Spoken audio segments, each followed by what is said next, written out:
میخوام بهت بگم رزین اپوکسی چیه. اگه مبتدی هستی حتما این ویدیو رو ببین و این ظرف زیبای رزینی هم میخوام بهت آموزش بدم در ادامه. سلام بچه‌ها، حالتون چطوره؟ امروز میخوام در مورد رزین صحبت کنیم و اصلا رزین چی هست.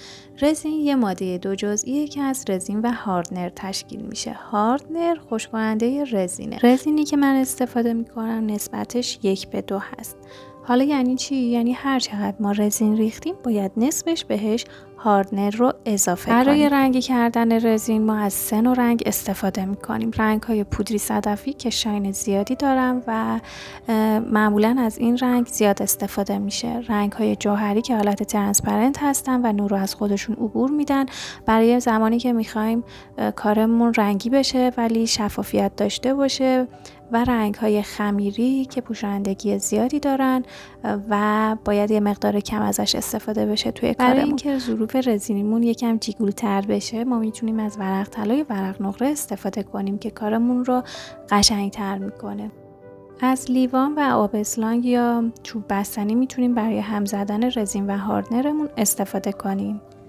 موقع کار با رزین حتما از دستکش و ماسک استفاده کنید. از ترازو برای وزن کردن رزین استفاده می کنیم. برای کارهای بزرگ مثل ظروف، ساعت، سینی، هر چیزی که رزین زیادی استفاده میشه میتونیم از ترازو آشپزخونه استفاده کنیم و برای کارهای کوچیک مثل زیورالات باید حتما از ترازوی دیجیتال استفاده کنیم. زمانی که ما میخوام ظروف رزینی درست کنیم از قالب سیلیکونی استفاده میکنیم و رزین رو داخلش میریزیم و بعد از یه مدتی میتونیم رزین رو از داخلش جدا کنیم و بعد ازش استفاده کنیم. زمانی که قالبتون خب کثیف شده به جای اینکه بریم بشورین، چون شستن قالب سیلیکونی از عمرش کم میکنه، اون رو با چسب، یعنی اگه گرد و خاک داره، اگه پرز، مو، هر چیزی که بهش چسبیده باشه از یه چسب استفاده میکنیم و سطح قالبمون رو کامل تمیز میکنیم. به این صورت سطح کارمون رو تمیز میکنیم و بعد میتونیم ازش استفاده کنیم.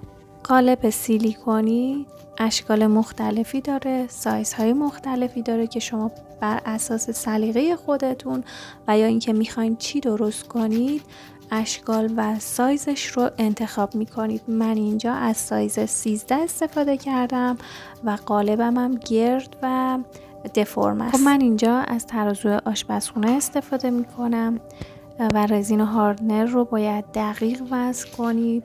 اگه یه ذره هاردنر کمتر بریزید ممکنه رزینتون خشک نشه، حتما دقیق باشه. به خاطر همین گفتم برای زیورالات از ترازوی دیجیتال استفاده کنید حتما. حالا بیا کار رو از نزدیک ببین. لیوان رو روی ترازو قرار میدم، ترازو رو روشن میکنم و حتما یادتون باشه که ترازو رو 0 کنیم چون وزن لیوان رو نمیخوایم حساب کنیم. خب اینجا من 52 گرم رزین میریزم چون ظرفم 13 سانته. 52 گرم رزین میریزم و نصفش هاردنر رو اضافه میکنم. حتما آروم آروم این کار رو انجام بدین تا حالا رزینی که میریزید اندازش دقیق باشه. وقتی رزین رو ریختم ترازو رو مجدد 0 میکنم و بعد هاردنر رو اضافه میکنم. هاردنر رو 26 گرم به رزینم اضافه میکنم. دقت کنید که روی بسته بندی رزینتون نسبتش رو چقدر زده. برای من 1:2 زده، یعنی هر چقدر رزین ریختم نصفش رو باید هاردنر بریزم. بعضی رزین ها 3:1 هست، بعضی ها مساوی هست که هر چقدر رزین بریزیم باید همون قدر هم هاردنر بریزید. به این نکته حتما توجه کنید. البته اینم بهتون بگم توی ایران نسبتش 1:2 هست، یعنی رزین هنری 50%. رزین و هاردنرمون رو به خوبی با هم ترکیب میکنیم تا 2 جزء تبدیل به 1 جزء بشه. زمانی که ترکیب میکنید همون اولش رزینمون کدر میشه، همینطور که میبینید. ولی وقتی خوب ترکیبش میکنین و دو جزء با هم ترکیب میشه، رزینمون کم کم شفاف میشه. خب باید حواستون باشه که دور تا دور لیوان، قسمت شیارهای لیوان، ته لیوان کامل هاردنر و رزین با هم ترکیب شده باشن و خوب باید با هم ترکیبش کنید. اگه یه قسمت هاردنر به تنهایی قرار گرفته باشه و یا رزین به تنهایی قرار گرفته باشه، ممکنه یه قسمت از رزینتون خشک نشه. پس باید کامل رزین و هاردنری که داخل ظرفتون ریختین رو با هم ترکیب کنید. رزینی که من استفاده می کنم رزین نیمه غلیظ هست و برای کارهای ظروف بهتره که از نیمه غلیظ استفاده کنید و هر چقدر غلظتمون بیشتر باشه حباب بیشتری ایجاد میشه، هر چقدر غلظت رزین کمتر باشه حباب کمتری ایجاد میشه. برای اینکه خب حباب هاش هم بتونیم از بین ببریم یه مقدار ضربه میزنیم و من حدوداً 10 دقیقه به رزینم استراحت دادم تا حباب ها بیان روی سطح و بعد با فندک حباب گیری رو انجام میدیم.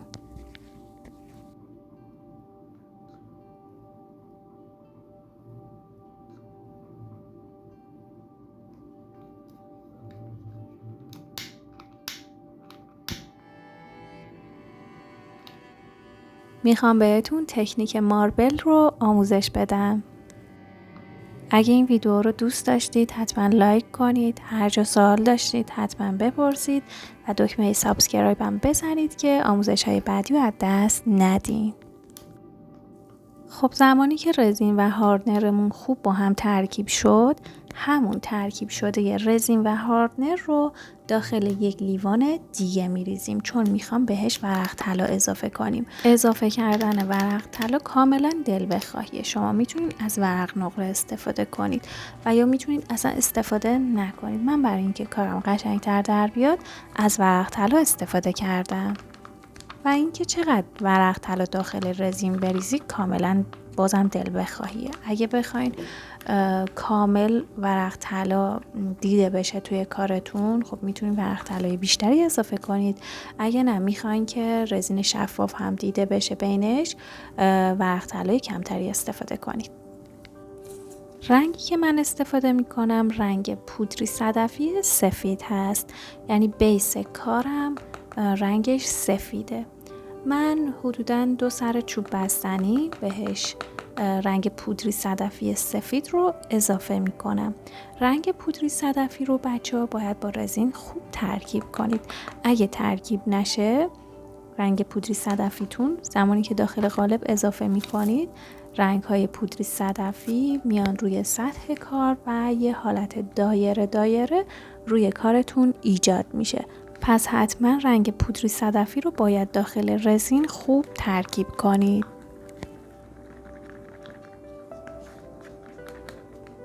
میخوام از یه رنگ دیگه هم استفاده کنم. یه لیوان دیگه برمیدارم و از همون رنگ پودری صدفی سفید داخل لیوان جدیدم میریزم.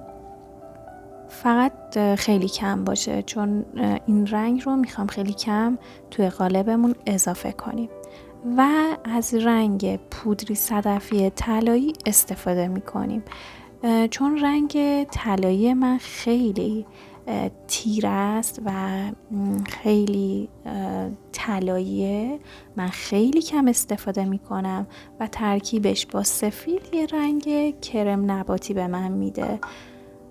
زمانی که رنگ طلایی و سفید رو با هم ترکیب میکنیم این رنگ جذاب به دست میاد.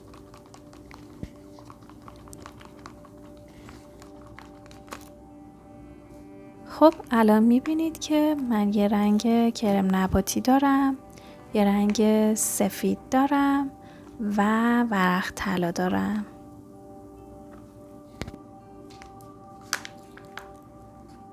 خب من قالبم رو تمیز کردم و هیچ گرد و خاک و پرزی داخل قالبم نیست. میزم رو تراز کردم. اگه میزتون تراز باشه این حباب باید بین این دو خط قرار بگیره. اگه میزتون تراز نباشه یه قسمت از ظرفتون نازک و یه قسمت از ظرفتون ضخیم‌تر میشه. خب من نصف ورق طلایی که داخل لیوانم دارم رو دور تا دور قالبم میریزم. همه ورق طلا رو داخل قالب نریزید بچه‌ها، در انتها بازم باهاش کار داریم.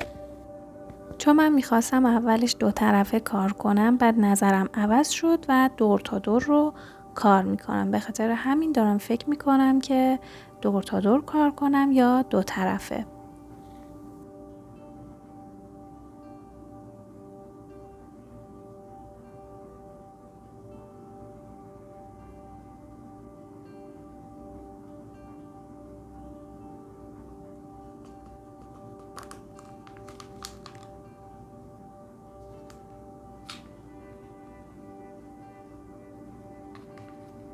رنگ پودری صدفی رو مرکز کارم قرار میدم.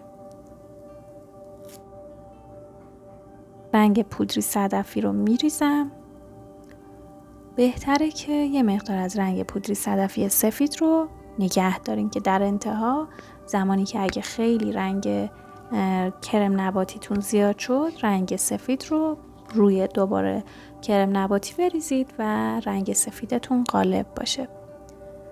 خب زمانی که رنگ سفید رو ریختم، رنگ کرم نباتی رو به صورت تصادفی و رندوم میریزم داخل قالب و بعد مجدد بهش رنگ سفید رو اضافه میکنم. این کار رو تا آخر انجام بدید تا رزینمون تموم بشه.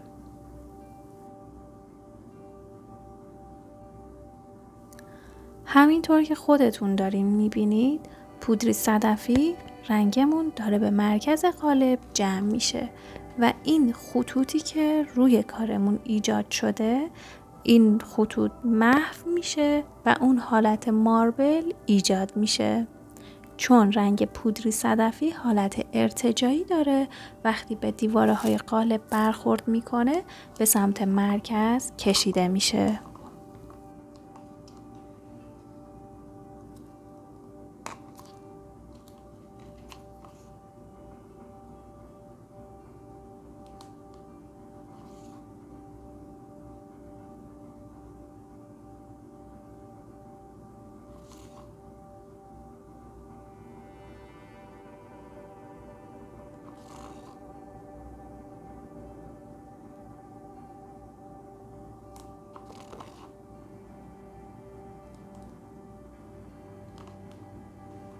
خب بهتون گفتم ورق طلا رو نصفش رو داخل لیوان نگه دارید که در آخر میخوایم دوباره ازش استفاده کنیم. دور تا دور کارمون دوباره ورق طلا رو اجرا میکنیم.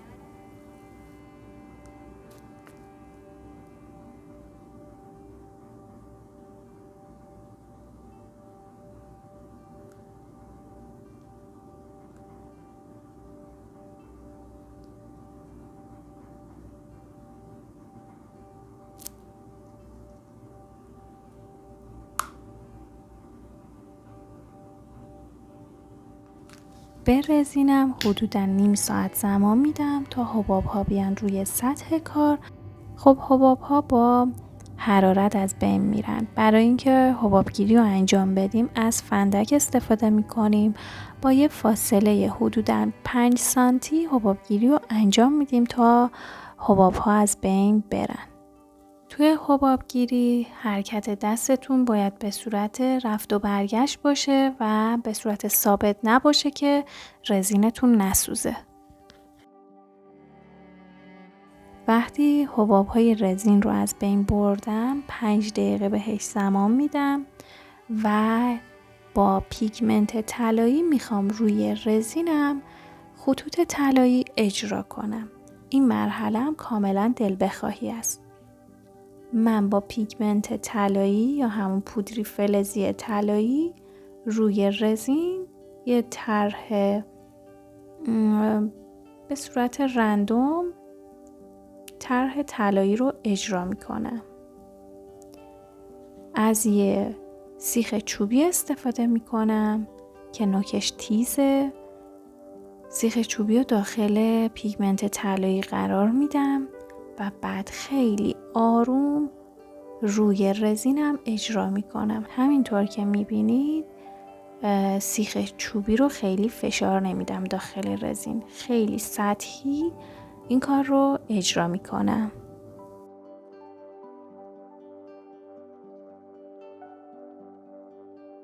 به رزینم 24 ساعت زمان دادم تا کامل خشک بشه و بعد از داخل قالب جداش میکنم. از این کار به عنوان زیر لیوانی میتونیم استفاده کنیم و یا اگه خواستین جا دستمالی تمام رزین درست کنید، من لینکش رو این بالا براتون گذاشتم. ویدیوشو حتما ببینید. یه دونه دیگه مثل همین دوباره باید درست کنید تا بتونید جا دستمالی رو اجرا کنید برای خودتون. و یا میتونید به عنوان پیاله ازش استفاده کنید، اما رزین رو باید زودتر از قالب جدا کنید و بهش فرم بدین. اگه هنوز لایک نکردی لایک کن تا من انرژی بگیرم و آموزش‌های بیشتری رو در اختیارتون قرار بدم. خب زمانی که رزین رو از داخل قالب جدا می‌کنیم، دور تا دورش رو باید سنباده بزنیم. من از فرز مینیاتوری استفاده می‌کنم، اما شما میتونید از سنباده کاغذی هم استفاده کنید، چون دور تا دور رزین تیز و زبره. حتما باید دور تا دورش سنباده کشی رو انجام بدیم تا دور رزین نرم بشه. و اینم از نتیجه کارمون.